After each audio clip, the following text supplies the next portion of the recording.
Well, thanks, Peter, for taking the time to sit down. I know we just did a 3-hour marathon with Rich Miller and Steve Ostad, which will be coming out on the Drive, I'm sure, sometime soon. That was fun. Hope you enjoyed it as much as I did. Sure did.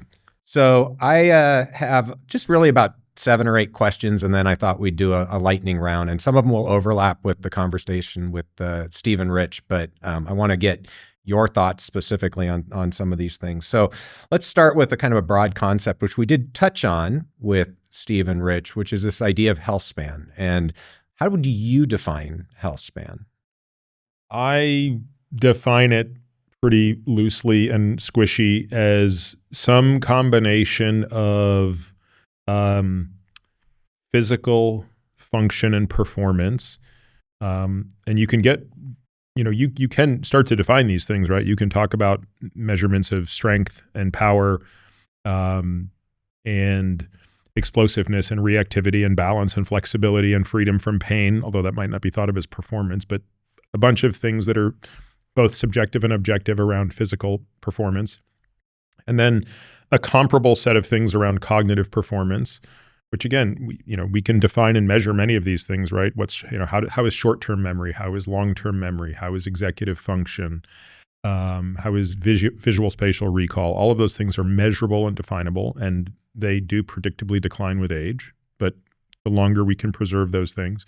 And then the hardest, I think, to define is maybe a group of things around emotional health, which are far more subjective, but I think anybody would argue just as important. And they center probably around sense of purpose, relationships, joy, satisfaction, things that could be rolled up into the idea of happiness. But again, I think the broader term is less important than its components. And do you spend time trying to measure it or put a number on it, or do you look at each of those components individually as you're trying to evaluate? In just the last group or the whole? The whole thing, yeah. We try to measure these as best we can, and do whatever is possible to delay their decline, and in some cases improve them. And what do you think about this? Again, this is a concept we touched on earlier, but this idea of separation of health span and lifespan, is that something that you spend a lot of time worrying about? You mean the notion that in 2025, the gap between lifespan and health span is widening? Right. No, I think that's an interesting and important population-based observation, and we discussed some of the reasons for why I think that's happening. I think at the individual level, what I tell people is, if you focus more of your energy on improving health span, you are going to get a lot of lifespan benefits along the way. There are certain things you do for lifespan that have no immediate health span benefit. They will down the line, right? So why should you manage your cholesterol and your blood pressure?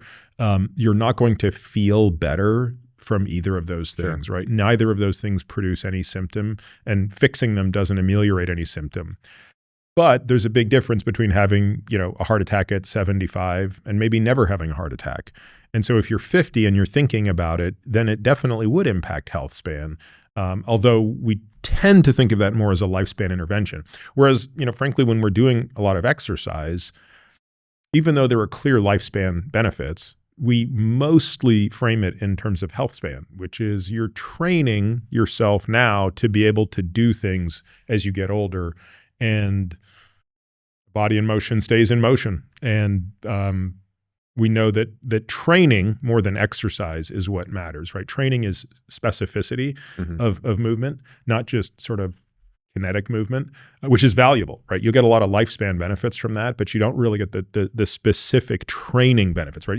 In other words, if I just told you, just get on a treadmill and run really hard every day, you'd be good at running on a treadmill every day, and you would get a lot of health benefits from it. Wouldn't necessarily benefit you in old age when movement is much more multimodal, and that you're only training to do one thing, whereas life is a much more complicated sport. Right. So I think let me rephrase what you said and make sure that I get it right. So there's benefit to exercise, period, and it almost doesn't matter what the kind of exercise is. But if you're looking to optimize health as you get older, it matters the kind of exercise you do and making sure that you maintain functionality in all of the important things that you need to be able to do as you get older. And that could be somewhat individual as well, right? Because it's going to matter what it is you want to be able to do. Yeah, exactly. Yeah, but I do think, mistake number one is not exercising. Right. That's the most common mistake. Mistake number two is exercising without a purpose. Because then you're doing the hard part in a sense. You're setting aside the time and you're expending the energy. You're burning the candles, but you're not recouping all of the benefit. You're only recouping part of the benefits, right? So that person who's just out there mindlessly running, and I don't say that to pick on running, but like they're doing, they're doing 80% of the work and they're going to recoup 20% of the value. What they're missing is, if I was more deliberate and thoughtful and considered myself an athlete and trained in a way that was more specific and directed towards all of the activities that are going to matter to me in the last decade of my life, if I treated life more like a sport and acted more like a competitive athlete in my approach, not necessarily my intensity, I would not have to spend more time doing this or necessarily hurt more or be inconvenienced more, but I'd get a much better outcome on the health span side, even though not necessarily on the lifespan side. Right. What do you say to people who say, well, but I just really love to run and I hate lifting weights? And I think there is some truth to the idea that whatever strategy you adopt needs to be something that you're going to maintain over the long term. So what do you say to people who take that sort of a mindset coming in? Yeah, or the reverse, right? The person who loves lifting weights, sure. but they just don't love to do any sort of cardio training. I think you sort of say, look, it's great what you're doing, but it is important to understand that it will not lead to the optimal result. It will be a far better result than if you did nothing. But here is the consequence of that. So if you love to run, but you don't want to lift anything, we can show you probably have not great muscle mass. You probably don't even have great bone density, by the way, although it's certainly better than if you were sedentary or if you were just a swimmer or cyclist. And you're probably quite weak. And at some point, I think just a person needs to, just as you have to convince a person that not smoking is probably in their best interest, doesn't mean it's easy. Right. So I think I tend to operate from a place of showing people what's possible, right? So it's like, if you devoted either less time to running and more time to resistance training, or kept running what you were doing but added more time in your week to resistance training, this is what you could have. And this is what it's going to look like in your marginal decade that it won't look like now. Right. That makes sense. Okay, so that's exercise. Let's talk briefly about nutrition. And again, we could obviously spend hours going in deep on nutrition, but I guess what I want to ask you is, when you think about the different ways to approach nutrition from the context either of health span or lifespan, how do you rank, if you had to rank what you eat, when you eat, and how much you eat, how would you rank those in terms of importance for health and longevity? Well, that's tough. Because obviously any extreme is a fail. Like if you only ate the most farm to table, organic, perfect, remarkable, regenerative food, but you literally consume 2x the amount that you needed to be in energy balance, that's bad. If you always ate a slight caloric deficit, you were 5% below and you maintained a very, very lean body weight. You were almost always in a state of some hunger without being malnourished. And you did it on Twinkies. That's bad. Mm-hmm. And if you compressed all of your eating to a 3-hour window and, blew it on other metrics, that's bad. So I think it's maybe not the easiest way to frame that question. I'm not going to Rich Miller you on that, but you can imagine what Rich would say. What if I said you have to rank them, but you can rank how close they are to each other? No, I mean, look, I think, or maybe you can't. Maybe you don't think it's worth trying to. Well, to do that. I think that the data would suggest an answer, which I think is probably the best place to start. The data would suggest that how much you eat probably is the most important thing. Mm-hmm. In other words, energy balance probably trumps everything else. But the reason, again, I think the question is a bit misleading is it's much easier to be in energy balance when you are eating a diet that is Sure, they're healthy. interrelated. Yeah, Yeah. It would be really, even though theoretically we could talk about what it would be like to eat just 2,500 calories perfectly measured of junk food a day. The truth of it is, whether it's based on, Stephen Simpson's hypothesis around protein searching, like you're probably going to end up overeating if you're gorging on junk food. Right. We've seen that. Yeah. So I tend to focus on how much protein am I getting and how many calories am I getting, and I don't think about much else. Okay. Yeah. I mean, the way I sort of think about it is I have how much at the top, but what is pretty close, and then I put when pretty far down the list. So I'd like to. Yeah, I would agree with that. I don't pay any attention. I mean, just by the nature of how my day is structured, I don't eat my first thing till typically about 11 a.m. And is that intentional because you believe that shrinking the window, or it's just that's what works for you? Yeah, it does. It's not. I'm not out there trying to eke out 4 hours of autophagy in the morning. Yeah. Okay. So it's that. Hey, it just so happens that I eat between 11 and 7. Yeah. I think there's nothing magical about that fact. And by the way, if at 7 o'clock in the morning my kids don't finish their French toast, like they didn't, I'll eat it. Like I don't care. Yeah. Right. Yeah. Okay. That's helpful, and I think I mean, it sounds like we align pretty well on that. I've been pretty unconvinced about the time-restricted eating for time-restricted eating's purposes, independent of calories. Exactly. I think it is. And I think the data on this are pretty clear, unless somebody's got data in humans that I'm unaware of that suggest that there's something magical about the window. I think it's one of the good tools to restrict calories. Yeah, for a lot of people, it helps restrict calories for sure. Yeah. Okay. What about processed foods? And where do you land on this? I mean, I think, again, yes, of course, eating a diet only of processed foods, not great, right? But, there's also, I think, a lot of attention moving towards the idea that we should take all processed foods out of our diets. And where do you land on that? And how important is it to differentiate between what we mean by processed foods? Yeah, I do struggle a little bit with the idea that there should be no such thing as processed foods, because it's true that on average, processed foods, the term serves as a heuristic for things that are on average not as good as whole foods. It's sort of like saying, imagine like some really evil emperor came along and said, man, I just want to get rid of all the unhealthy people. Anyone whose BMI is over 25, I'm going to send to another planet. Well, okay, I guess on average, you're going to send lots of unhealthy people, BMI over 25, to another planet. But there are lots of people with a BMI over 25 who are really freaking healthy. And by the way, there are lots of people with a BMI below 25 that are really unhealthy. So maybe on average, that intervention would accomplish the goals of the evil emperor, but at the individual level, not even close. Yeah. Right. And so similarly, that's my take on processed foods. Right, is that on average, if we eliminated processed foods, people would be healthier. But there are plenty of processed foods that I think are completely reasonable. And you have to also ask the question, like, what's the problem we're trying to solve?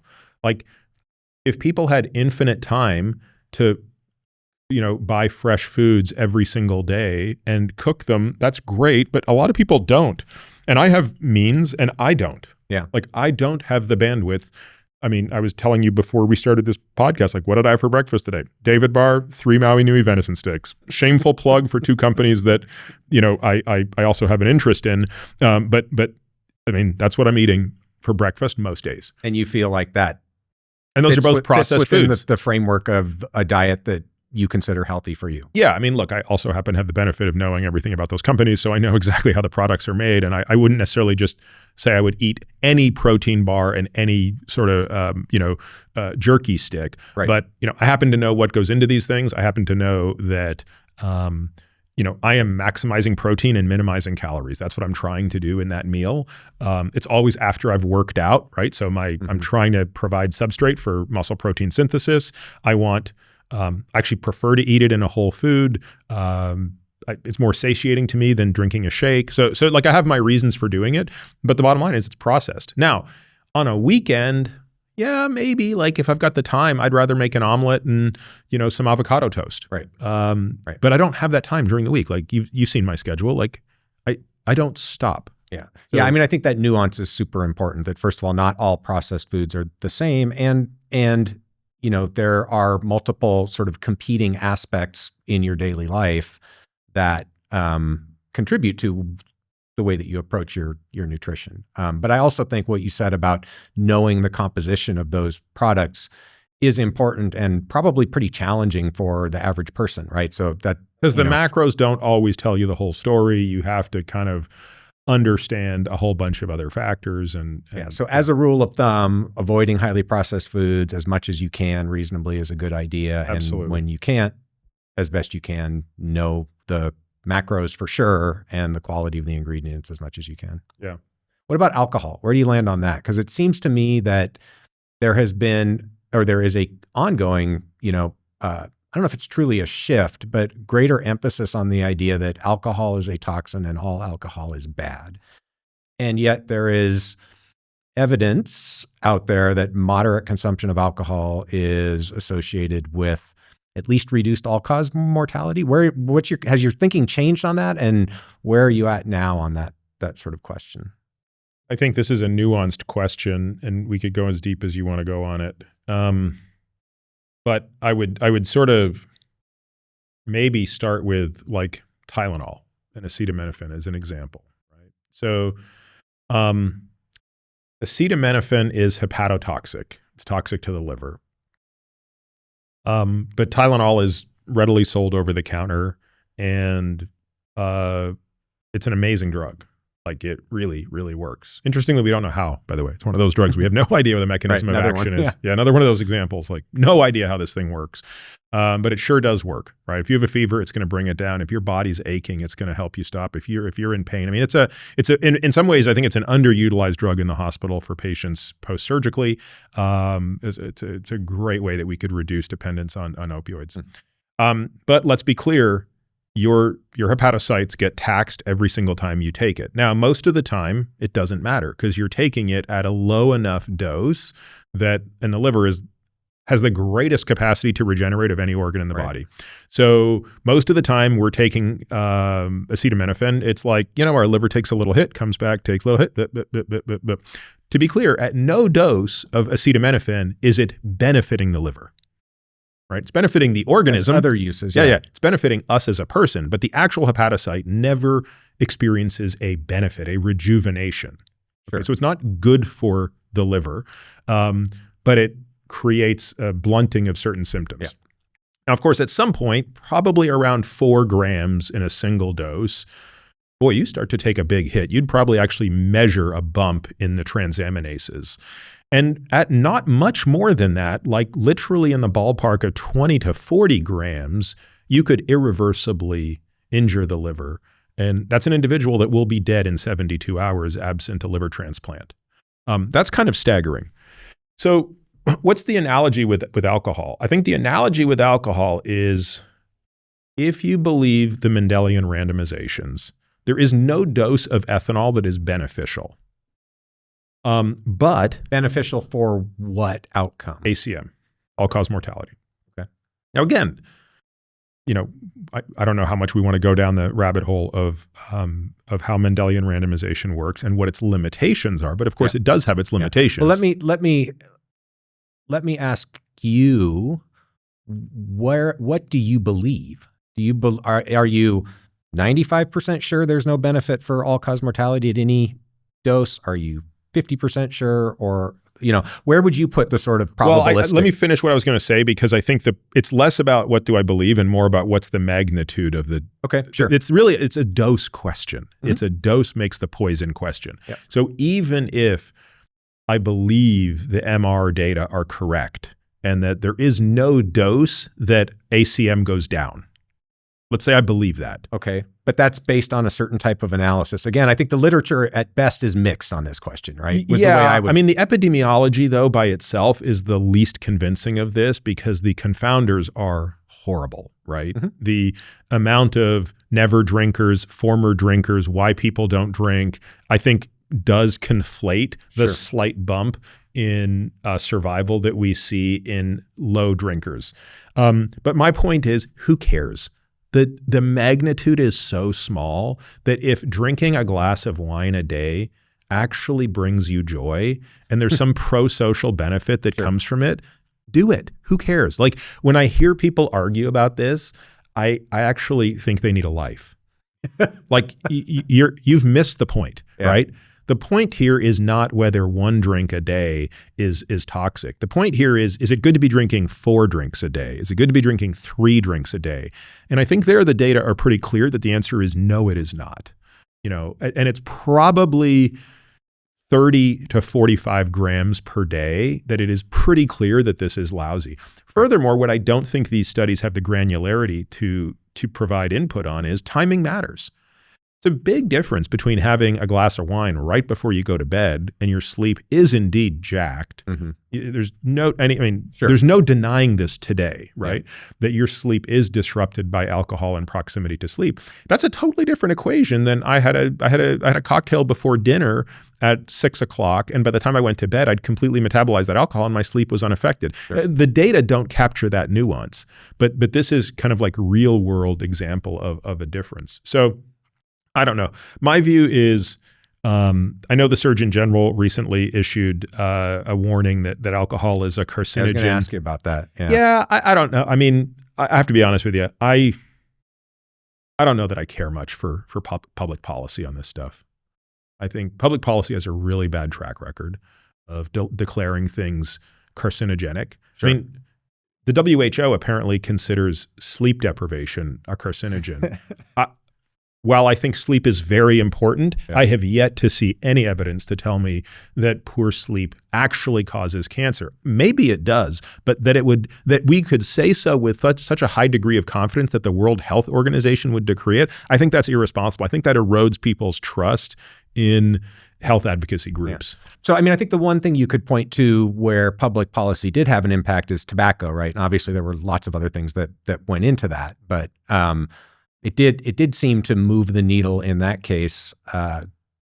So I guess one question again would be: is it comparable? Right? Yeah, no, it's not even within the same zip code. Yeah. If indeed alcohol at a certain dose is carcinogenic, and I could, there's biological plausibility that at high enough doses it could be. Yeah. It's probably still a far less convincing story than it is with tobacco. And by the way, with tobacco, I don't know, did they ever really parse out the dose effect? Like, do you think 1 cigarette a day increases your risk of cancer? Like, I'm not advocating that one does it because 1 cigarette could easily lead to 2 and could lead to 4. And at some point, it's clearly an issue. But remember, when we talk to patients about smoking and when we risk stratify them, we do it by pack years. In other words, we calculate the integral of what they've smoked. You could make the same argument about alcohol, right? Agreed. 1 drink leads to 2 drinks. And we know people, probably much like tobacco back in the day, lie about how much they drink. So it's a complicated question. I think we probably shouldn't get into that side of it. But it is further complicated by the fact that many people do struggle to stick with a dose that may have minimal negative effects and may have some benefits. So I guess what I would say, this is the thing. I don't buy that there are any benefits of alcohol physiologically. That's the part I want to say. I really do not buy that. What about lower blood glucose? Yeah, I don't find those data convincing. I mean, if it is lower, it's not clinically significant, right? So I don't buy the antioxidant argument particularly.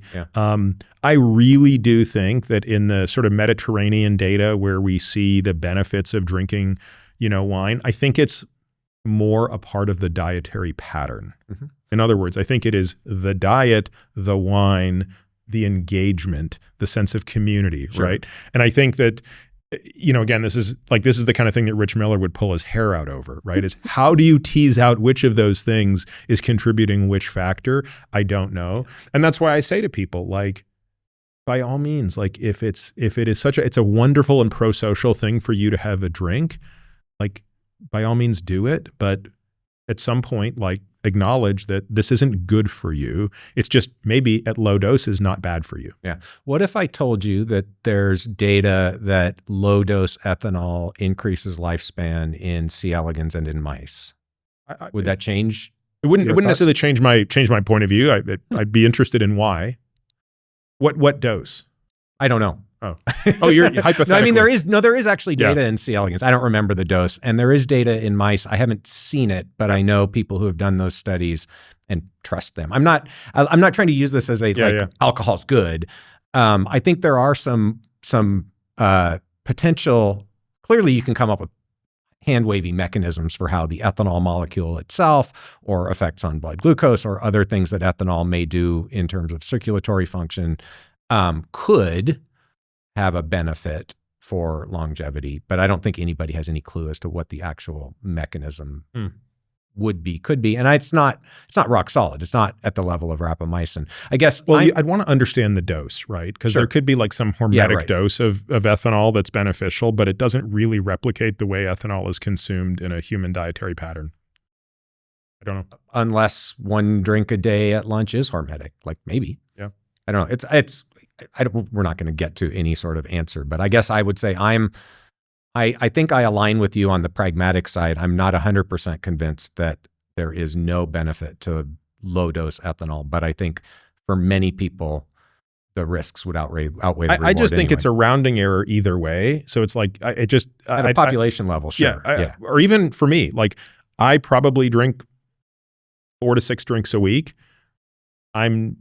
I certainly am not doing that thinking it's got a pro longevity benefit. I'm not drinking it like cough syrup and fish oil. Taking my medicine. And at the same time, I'm losing no sleep over the fact that that's shortening my life. Yeah. There are lots of things in my life that are clearly shortening my life. My 4 to 6 drinks a week, not it. Yeah. By the way, I love non-alcoholic beer. I wish there was a non-alcoholic wine that tasted good. Yeah. I've never found a non-alcoholic anything Sounds other like than a business opportunity. Yeah. As long as you keep the resveratrol in there, right? You have to. I mean, God, without that. Okay. So we talked about alcohol, we talked about food, talked about exercise. Let's move on to something that I think we both have pretty strong opinions about, but I'm interested to hear where you land on sort of this idea of biological aging clocks in general and epigenetic clocks specifically. We can talk about the science all you want. Obviously, I love to get in the weeds on that stuff, but I'm also interested in sort of the clinical utility use of these things, how they're being used, and do you use them in your practice? We do not use them at all. And the reason for it is we do not find them to be reproducible. We don't find them to be actionable. And we find the data to be too noisy. And are you referring primarily to the epigenetic clocks, the direct-to-consumer ones? Direct-to-consumer over-the-counter tests, yeah. Do you do any formal or informal assessments of biological age in your practice? We do countless assessments of biologic parameters and biologic functions that all change with age, and therefore we encompass kind of performance on those 40 to 50 metrics as things that we track. What we don't attempt to do is aggregate that into a number. Put it into a number. Yeah, and so we don't. You're 54 years old biologically. Yeah, exactly. Like I think that's a fool's errand. But you do use percentiles, right? You say, here's where you are for a given metric. For a given metric. For a given metric. Yeah. Sure. We would say your VO2 max is at this percentile. Your visceral fat is at this percentile relative to your age and sex. Your APOE is at this percentile. Your testosterone is at this percentile. Your strength is at this percentile for this particular movement, right? There are lots of different ways, lots of different strength metrics you would test. Right. Yeah. And what do you do when one of your clients asks for one of these tests? How do you convince them they're not useful? I mean, look, I've written a lot of stuff on this, and I usually just point them to that and say, "Look, go read this. If you want to order it, knock yourself out." Like I don't have some super strong conviction about it. Yeah. But I have yet to have a patient who has read through kind of my spiel, listened to my spiel, and then come back and said, "No, I still really want to do this." They're usually like, "Oh, I can see this is not going to change our behavior. This is not going to modify what we do. This does not impact things that we are doing." because I don't think, I mean, at least today with today's test, we just don't know what to do with these numbers. Right. When a 55-year-old person gets a test that says 50 versus 60, how should we behave in the presence of that information? Yeah. What do you think about the idea? And I mean, at least one of the direct-to-consumer companies is now offering this in their tests. So we can kind of leave aside whether it works or not yet. But the idea that you can get epigenetic signatures of organ or tissue aging, so that in one person, for example, you take this test, we get your results back, and it says your brain, heart, liver, muscle all look great. Your kidney looks like you might be biologically older than you should be. Would that be something that would be potentially more useful in your view? I think the question is that going to be more accurate than my estimated glomerular filtration rate from cystatin C, from creatine, and from urinary protein levels, all of which I'm already checking? Yeah. And if it is, like, I'm all ears, but that someone's going to have to prove to me that that's the case. By the way, there's nothing I'm going to do with that information that I'm not already doing. In other words, let's take that case. So let's pretend I've got a patient who's got a perfect EGFR by creatinine, a perfect EGFR by cystatin C. They're not spilling any protein in your urine. So as far as we know, they have perfect kidney function. They also, by the way, have normal blood glucose and they're normotensive. Because if they were hypertensive, I would still be treating their hypertension. Sure. I don't wait until your kidneys start showing the effects of hypertension to treat you. We treat hypertension regardless because it's causal. Treat causal risk factors before a problem shows up. Now I do this test and it says, oh, Matt there, his kidneys, Matt's 50, but boy, his kidneys are 60. Okay, what do I do? Yeah. By the way, I can't get a nephrologist in the United States to give a shit about a patient whose EGFR is 60 when it should be 80. And if there are nephrologists listening and you care, please contact us, okay? Because we cannot find one nephrologist who gives a rat's ass about a patient whose GFR is 60 when based on age it should be 80. In other words, their view is, what are you talking about? He's fine. And I'm like, no, he's not fine. Right. He's 20 points lower than he should be at this age. They're basically like, call me when he needs dialysis. Mm-hmm. Right. That's what I was going to ask, is why is that? Is it because it's not yet to this sort of arbitrary threshold to be considered a disease? I don't know. I'm really frustrated with the field of nephrology because I don't see people even asking the question, hey, should these people be on SGLT2 inhibitors even if they're not diabetic because there might be some nephroprotection there? Like, I don't know. It's actually quite frustrating for me. Is it because there is not yet an appreciation that those people who are below age norms are going to move on to disease or death? Because I mean, blood pressure, you could have made the same argument, but we treat blood pressure, right? Yeah. I mean, we don't know is the short answer, right? Mm. So we don't know if that person at 60 was completely normal and then took a hit and then they've reset, but their rate of decay is slowed. Or are we catching them in a decay? So we just don't have the data. Yeah, we just don't know. Okay, interesting. Well, good public service announcement there. Yeah, hopefully there's a nephrologist out there who says, no, Peter, I care about this. We have an entire practice that is dedicated to preventive nephrology. If you tell us who we are, we would love to send our patients to you. Cool.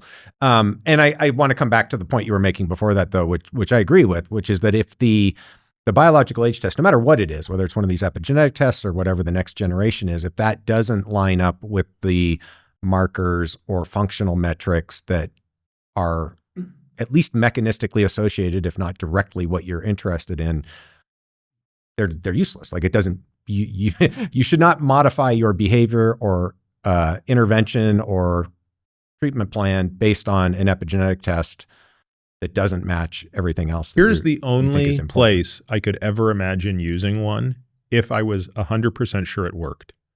I would love to use it with rapamycin and with off-label use of metformin and canagliflozin and all of these geroprotective things that we think might be geroprotective, but we don't know. That's the only use case. Because as it stands today, if we were to use any of those agents, we have no idea if it's working because it's not showing. Those are the things that do not show up anywhere in the metrics that matter. right? Rapamycin does not show up in your VO2 max test, Right. your strength test, your ApoB, your insulin sensitivity. It's just not showing up. Right. So if it's doing something at such a foundational level of aging that over the period of short time that we're measuring, 3 months, 6 months, 9 months, a year, 2 years, don't know what it's doing. Yeah. And that would be the case. But I don't think these tests are even remotely qualified to answer that question. So then they're trying to answer a question for which I already have something better. In other words, these tests to me are like someone showing me how to rub sticks together to make a fire while I have a frickin' Zippo lighter. I don't need your dumb, inaccurate, useless test that only works once in a while, but I don't know which times it's going to work when I've got this predictable, perfect way to assess how to do things. And yet people are using these tests, influencers who will remain unnamed are out there, telling people they should take them and modify their lifestyle or off-label use of medications based on it. Companies are making lots of money. It's a real challenging time, I think, for that part of the field because there's no guardrails. And I agree with you. I think, we're starting to get some ideas of precision and accuracy, and it's not looking good for these things. I mean, did you share with your audience your test? We have an episode on my self-experiment that people can go check out if you haven't seen it yet. But I mean, I think the TLDR is that the variance is enormous. Yeah.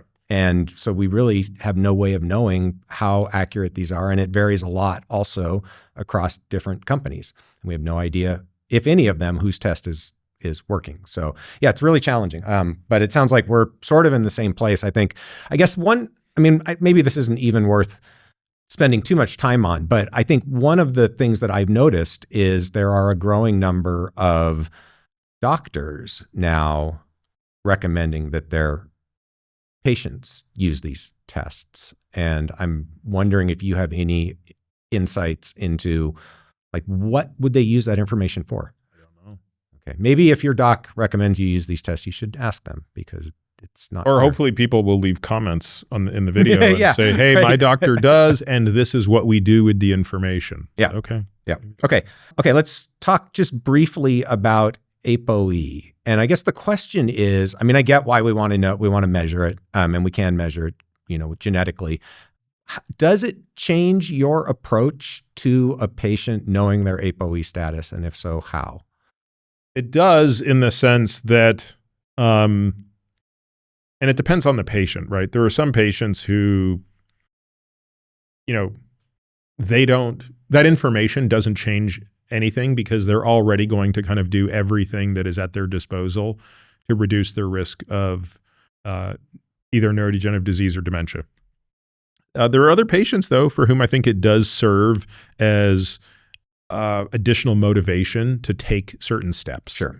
And so that's one fundamental difference and maybe benefit to knowing your APOE4 status. So can I paraphrase just to make sure that I get it right? There's nothing that you would tell somebody that they should do differently from what people should already be doing based on APOE status, but it can motivate some people to be more vigilant. In a person who's young and healthy, yes. Okay. Right. So I think there are differences when we get into disease state, but if we're talking about the type of people I take care of who are really in the early stages of prevention, right? Where they might be at a much higher risk for developing. Right. They might be at higher risk, but these are not patients that necessarily have MCI, mild cognitive impairment. But yes, the playbook is largely the same. Now, you start to learn that there are subtle differences. So people with APOE4 tend to respond a little less favorably to a high-fat diet, right? So carbohydrate restriction with high saturated fat in APOE4 patients tends to, anecdotally at least, produce a suboptimal phenotype. You also kind of have certain patterns that you can expect to see and look for if you're doing cognitive testing. Again, I'm not a huge advocate of this. I think the purpose of cognitive testing is to largely help you rule out biomarkers that start moving in the wrong direction. Mm-hmm. So again, the biomarkers that you can start to look at in high-risk individuals at a certain age are, the presence of AB40 and AB42 and p-tau. And if those biomarkers are present, especially the AB40 and AB42, it's not necessarily cause for alarm, right? So sometimes a cognitive test there can be a very powerful tool to help you decide if you can ignore this finding or not. And knowing an APOE4 status can also help you interpret the findings, because you're going to see different patterns of early cognitive impairment. But I also don't think it's like imperative. And I also think that somebody who's APOE3/3 should be just as concerned about this and should be taking just as many steps to protect their brain. I can't really think of anything I would be. I'm a 3/3. I don't know that I'd be doing anything different if I were a 3/4 or a 4/4. Right. At least not at this time. Which is frustrating, right? I mean, I guess one question would be, do you think it's reasonable for people who are 4/4 to take rapamycin based on that? And I ask because that was one of the reasons why a lot of people started taking rapamycin off-label. I would love to see this studied. We do this anecdotally. Is APOE status something that informs your calculation for rapamycin? No, it's more the presence of AB40 and AB42 that we use to track it. So we use that as a biomarker for RAPA in patients who have AB40 and AB42. Interesting. Yeah. Does rapamycin move the needle there? Yeah. But again, we're talking about a pretty small N, but yeah, it drives it down. Wow. That's cool. But again, that should be studied. Absolutely. I mean, again, there's just a laundry list of things that need to be studied. Yeah, we should have a rant sometimes about all the stuff that's not being done that should be done. So how do you handle, and I'm sure you get them a lot, how do you handle requests for, let's just say, experimental therapies, which can mean a lot of different stuff, right? But there's a lot of gray area in the sort of longevity space right now. And so people, I'm sure you get this a lot. People are asking for stem cell therapies, peptides, gene therapies on secret islands, off the Honduras. To the extent that you want to get specific, I'd love to hear your specific thoughts. But in general, how do you navigate that? Because some of this stuff might work, and I think a lot of it we don't know. How do you think about that? Well, I always kind of ask somebody, what is it you're trying to accomplish? Right? Like, what is your objective? And it's actually kind of amazing how most people, even at the first and simplest question, don't have an answer. Oh, hey, my friend, I was at a party yesterday and my friend told me about this peptide they take. I really think I should take it. What are they taking it for? Usually it's like they don't even have an answer to that question, right? So I think that's just an important place to start. What is the objective of this? Is this something you are taking for Healthspan to improve quality of life? Is this something you are taking for lifespan to lengthen life? If you're taking it for lifespan, do you believe it's broadly geroprotective and impacts, sort of foundational aspects of aging? Or do you think it's sort of disease specific? Like, you get two questions into this and people have no idea. Yeah. So then I sort of say, well, man, if we have no idea why we're doing this, like, that makes me a little uncomfortable. At least if we're talking about something like rapamycin, we could answer all of the, my 8 questions on that list I have. And then I ask the question, well, what's the alternative? And do we have more information about an alternative, right? So, pick your favorite example, right? If someone says, oh, I want to go down to the middle of nowhere to get follistatin gene therapy because I want to make more follistatin to inhibit my myostatin so my muscles get bigger. And it's like, okay. We know other ways to make your muscles bigger. Are there alternative ways to do this? Either unenhanced, where you just go and like actually eat right and lift a bunch of weights, or even enhanced, where we use exogenous testosterone, which is clearly an anabolic agent is going to help. And so how does one think about risk? I think it kind of comes down to their own appetite for risk. Sure. I think I have a high normal appetite for risk, but I also kind of appreciate things that are asymmetric. And I just think that for a lot of these things that are touted, the upside is not that huge and the downside is unknown. right? We don't really know like what I think shady, especially with like gene therapy. Yeah, right? yeah, exactly. That's a clear case where there's just no long-term data. Yeah, No idea. So it's like it just doesn't make any sense to me. Now, I've also talked to patients whose parents are in the final stages of Alzheimer's disease and they're looking for a Hail Mary. Well, you know what? My risk appetite changes a lot, right? And they found some guy in Costa Rica who's got this stem cell therapy and they don't care about how much it's going to cost. They don't care that this guy's going to charge them $60,000 because honestly, like their dad is so demented at this point that, and I sort of say, look, I want to prepare you for the fact that I think this will have no effect. But if you will have a greater regret when your father is dead that you had $60,000 that you didn't give a Hail Mary to, then you should probably do it. But those are very different questions. And very sort of extreme. That's an extreme case, right? I mean, it is, but I get that, believe it. Yeah, I'm sure. I get a lot of that as well. Yeah. I think stem cells are a place particularly where I struggle a little bit even to know where I land, because I think the preclinical and to some extent clinical data that's available, I think clearly there are use cases where stem cells are really, really beneficial, right? And may even, if done properly, slow the aging process. And yet there are a bunch of these clinics out there operating where I have no clue, like what are they actually doing? And yeah, this is a bit of a regulatory disaster. Yeah. And I suspect the reason is that the FDA can't or doesn't want to open up the Pandora's box because it would not be difficult to identify a particular indication for stem cells. Yeah. But if stem cells receive an approval for indication X, the way the FDA works is now you can use it for anything and everything. Yeah. And so I believe that's why the FDA is not approving stem cells for even the narrowest indication where you could at the very least do the experiment. Like it would really be interesting to know if you have a torn rotator cuff, if an injection of stem cells into that torn rotator cuff would produce a better response than letting it heal on its own and or doing surgery. That's quite testable. The most challenging thing is understanding the protocol, because that's the problem with all cell-based therapies is the how do you make it is part of the drug.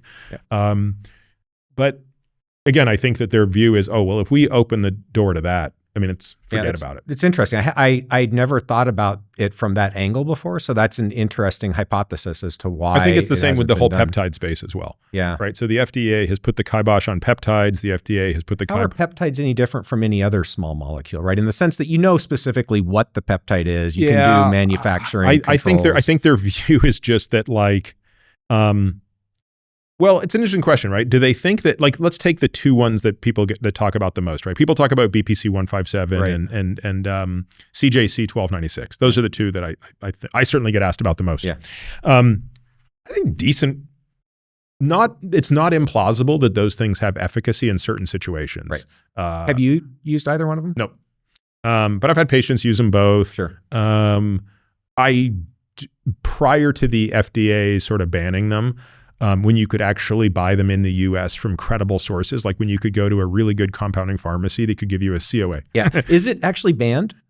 They cannot be sold outside of research purposes. Oh, interesting. So what that means is, at least this was true in September 2023, this was the ruling. Wow. I assume it's still the case. Check it out. Yeah, that's interesting. So basically you can sell them for research purposes and you can buy them for research purposes. So there's a lot of wink wink going on. Like sites are selling them and you can buy them, but you have to, you're buying them for research. They're selling them for research. The problem is like nobody's checking what they are.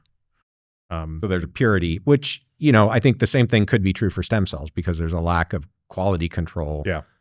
So that's my point. It's like, I just wish that I would prefer to do this stuff in bright light. Yeah, no, I agree completely. To shade. Yeah, I'd never thought about the FDA Pandora's box sort of idea before, but I think the fact that they haven't played any real significant role, especially with stem cells, has led to a situation where people are doing this and people are, there's a small number who come back with miraculous stories. We don't know how many people didn't have miraculous outcomes. And we don't have any information on like what was actually done, what was injected. There's no data that we can actually look at to use to answer the question you asked, which is, is this therapy actually beneficial for a given indication? That's totally knowable. We should know that by now. But I think the fact that the FDA hasn't played any role here in regulating has led to the lack of data actually coming to light. I would be highly doubtful that systemic stem cells would do much of anything. So in other words, this idea of just getting an IV infusion of stem cells, I'm calling that placebo effect coupled with some local transient, effect of whatever's being infused. But I just have a real hard time believing that those stem cells are not getting sequestered in the lung and, being chomped up by macrophages or whatever. Like I have a hard time believing that. Where I think, and what I would want to see tested is kind of the local use of stem cells. Yeah. So, stem cells at, facet joints or discs or, torn muscles, things like that. I think that would be interesting. Yeah, and knowable. Like these experiments could be done, right? Okay. Now I've got a lightning round for you. So I know you see my thick stack of note cards here, but it won't. We'd have to go through all of them, but it shouldn't take too long. But the idea here is I know how much you hate, because I think you and I are very much alike in this with these sort of tier lists or rankings. Yet you pulled one out of your hat a couple hours ago. So because I think it's always so hard. We just want to be absolutely precise and like, what is the question and what are we ranking on? And I'm going to say, just drop that. Okay, we're going to do 1 to 5. 1 is, yes, I like this. It probably works. I feel confident. 5 is, don't waste your time. And you can use any rationale you want to get there. You can explain it if you want to, but you don't need to. Okay. And also recognizing, I know you and I both agree on this, that this is like opinion as of what we know today. It might change tomorrow with new data. Okay, so we'll start with easy ones to kind of set the scale. I think they're easy. Very generic. Healthy diet, 1 to 5. 1, yes. 5, don't bother.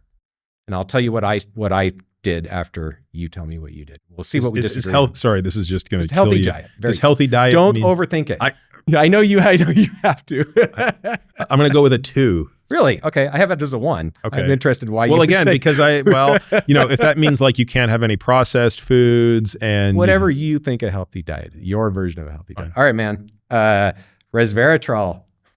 6. I have a 5. All right. Rapamycin. 2. Yep, that's what I had. 2. Follistatin gene therapy. 5. Yep, I have a 5. Alpha ketoglutarate. 4.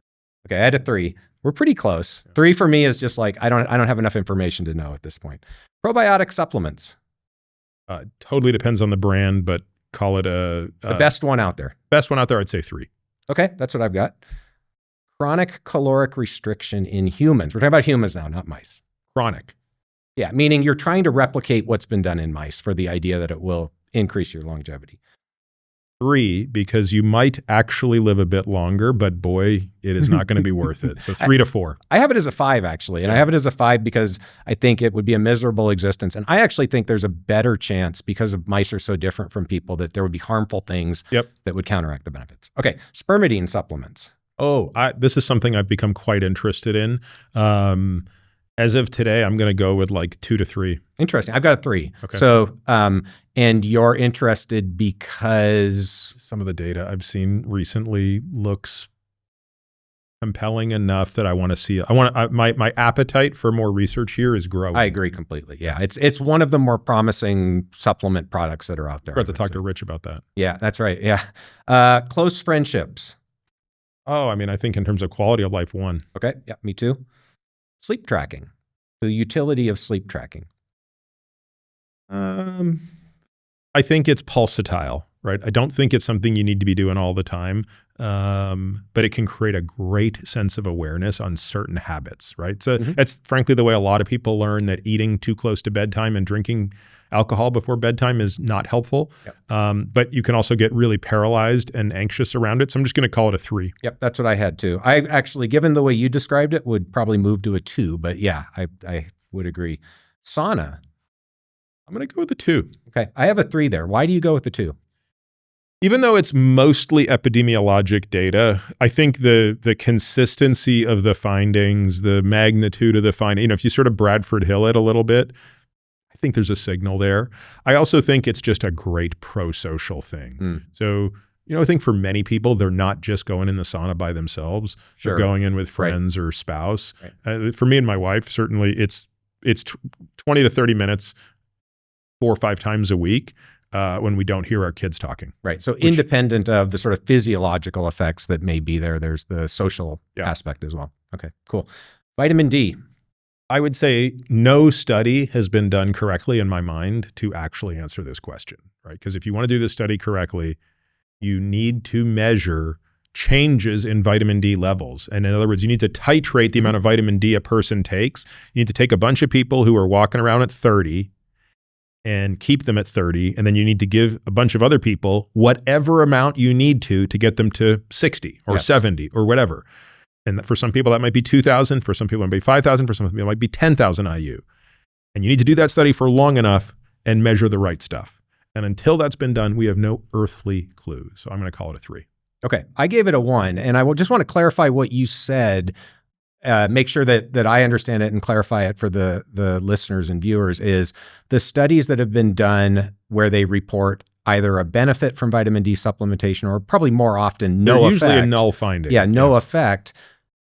We'll take a population of people who've been taking a vitamin D supplement and compare it to a population of people who haven't, but they don't actually show that the people taking the supplement those studies, I discount those studies because the they're kind of useless. I think the RCTs, which are the ones that usually come up null, are problematic because there's like, hey, we'll take a bunch of people that have low vitamin D and we'll give one group 2,000 IU and another group a placebo. Right. And they don't monitor compliance and they don't check what the vitamin D goes to. And as far as I'm concerned, it could be a placebo versus placebo trial. Like it's sort of a dumb trial. Yeah, and a lot of people need, you pulled out 2,000, but that's probably pretty reasonable for some of these studies. Need more than that to move the vitamin D. So it's hard, I take 5,000, and that in the winter gets me to somewhere in the 40s. Like I'm not even, getting to these super high levels. So you take vitamin D even though you rate it as a 3, and it's more of like an insurance policy. Well, I mean, my view is I think that to be between 30 and 60 is a no-brainer.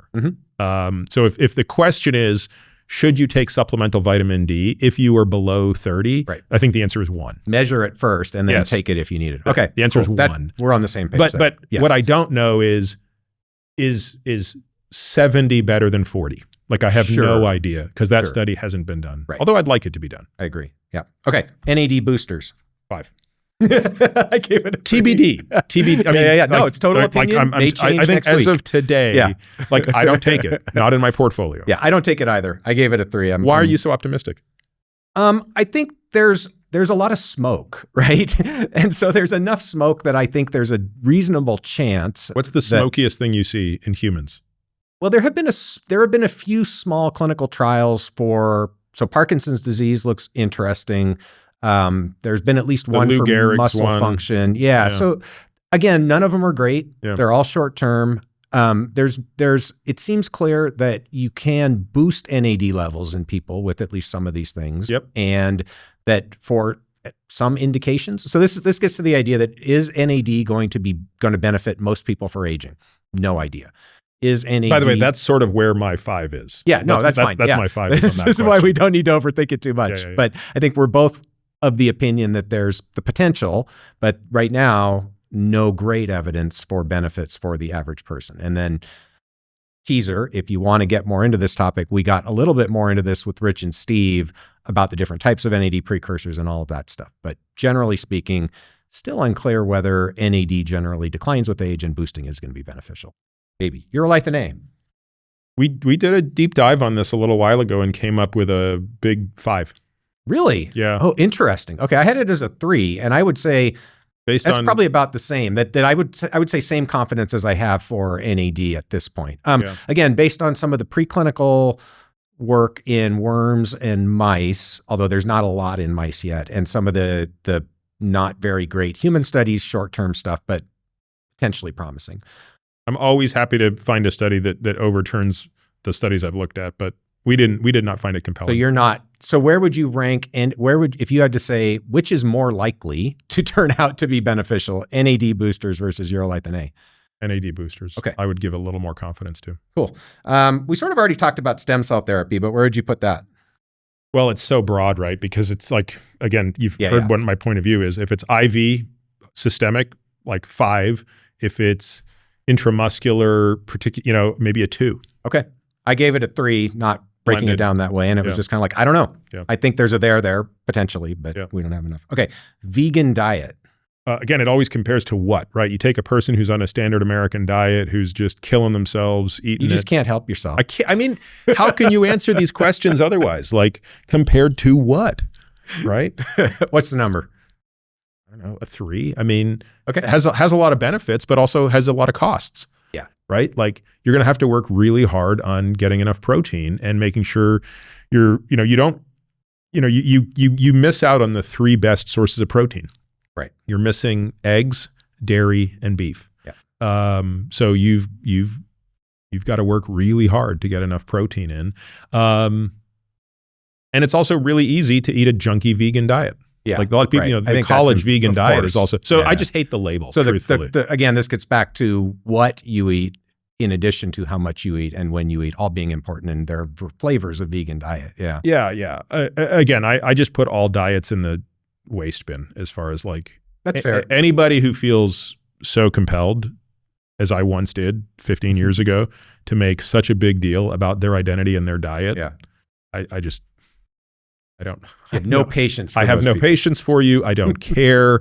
Do what you want. Just stop talking. Okay. I gave it a 4 and I gave it a 4 mostly because I feel like a hardcore vegan diet, the risks outweigh. I think there's a lot of good stuff about a vegan diet, but going that extreme has some real risks associated with it, I think. Carnivore diet. That'll be the last diet, I promise. Yeah. I mean, compared to what? Like, I've seen a lot of people who are struggling like hell to lose weight and to gain control of their health, and they go on a carnivore diet and things get a hell of a lot better. I've seen enough people to believe that there is a signal there. Why that happens, I'm not entirely Do you think clear. it's long-term? I don't know, and I don't know how sustainable it is Yeah. long-term, and I don't know what the long-term consequences are of eating just meat. Right. So I would sort of put this in the same cat, give it a 3 as well, which is to say, interesting tool, but what happens when you go off it, and can you stay on it indefinitely? Yeah, I think the idea that it's a tool, kind of like time-restricted eating that works really well for some people, at least in the short term, makes sense. I have the same sort of concerns with that I do with the vegan diet, that these extremes are very rarely going to turn out to be beneficial and pretty good reason to believe they might cause harm. So 4 for me And the as well. question is, we always want to differentiate between an optimal diet to treat something that is already broken versus an optimal diet to maintain health. Those they don't have to be the same diet. Absolutely. No, agree completely. Hyperbaric oxygen. Again, depends on the indication. So if we're talking about wound healing, it's a 1. If you asked me what do I think its benefits might be for head trauma, concussion, TBI, maybe a 2 to 3. What about longevity? Yeah, I don't buy any of those data. I think it's all crap data. I'm going with a 5. Okay, I gave it a 3 again because I just don't know. I don't know where to put it. I don't find the data compelling. I think that whole Israeli study from a few years ago is super uncompelling. I think telomere length means nothing. I agree. Yeah. So when someone shows me an HBOT study that ties to telomere lengthening, I'm like, great. Like, what did their eye color change too? Like, who cares? Hormone therapy, and here I'm talking about hormone therapy. HRT for women? Men or women. You can give them different numbers if you want to, but I'm not talking about taking hormones if you don't need to take hormones. I think for women, I put HRT at the 1 level. I think it's so beneficial, and I think all the fear mongering around breast cancer has been so dramatically overblown that even if you take the WHI at face value, and there's a lot of reason not to, but let's just take it at face value, 0 increase in the death due to breast cancer and 0.1% increase in the risk of breast cancer. Right. If that's the worst case scenario from the worst study ever done on this, and you look at all of the other benefits, that's a 1+. Yep.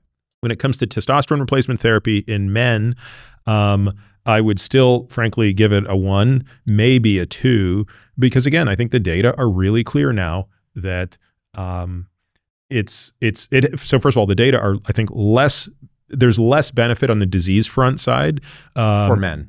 and I think there's also probably less benefit than there is for women on the quality of life front because the change is so the precipitous decline of estrogen progesterone in women is so significant. Sure.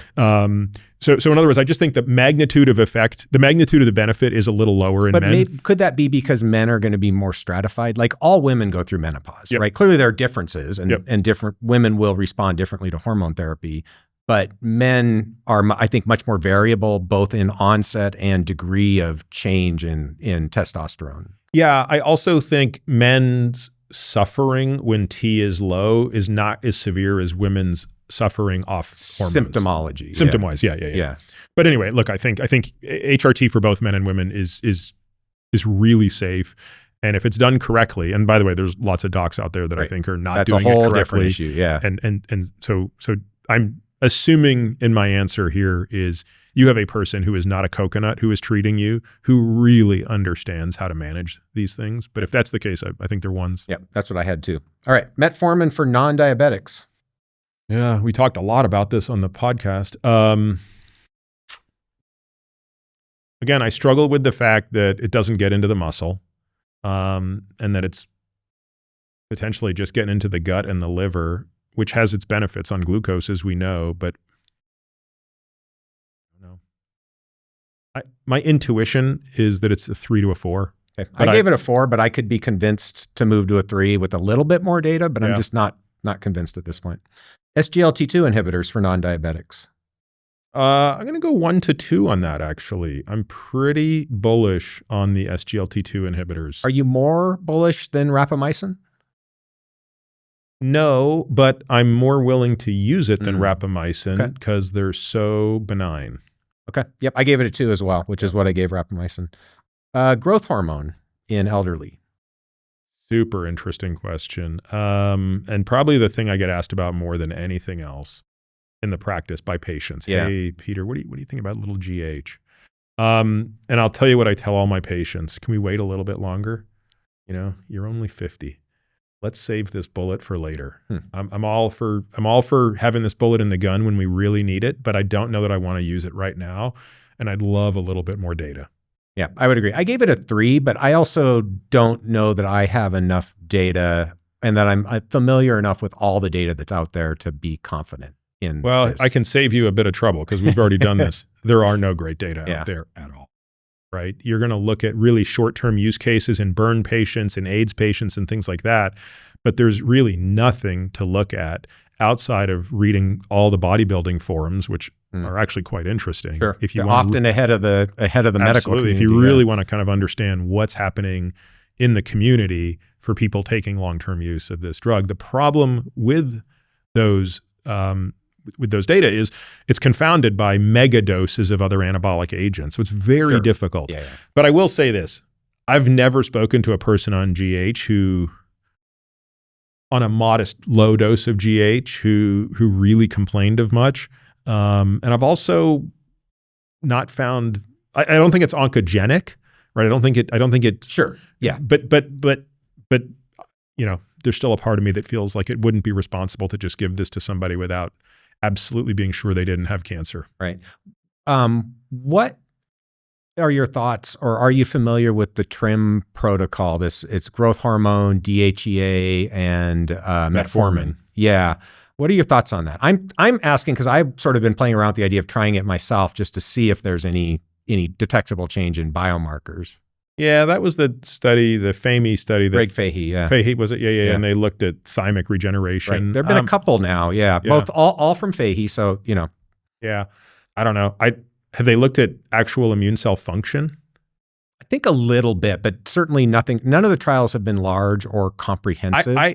It's been so long, I don't actually even remember why they used DHEA and why they used metformin. Although I remember at the time reading it and thinking it didn't even make sense then. So the metformin was to offset any metabolic consequences of GH. Yeah, but what was the DHEA? I heard Fahey once say in an interview that DHEA declines with age, and so we put it in the mix. I'm assuming there's more to it than that, but regardless. I find DHEA to be the most useless hormone in men. Yeah. Completely full stop. Yeah. Does nothing.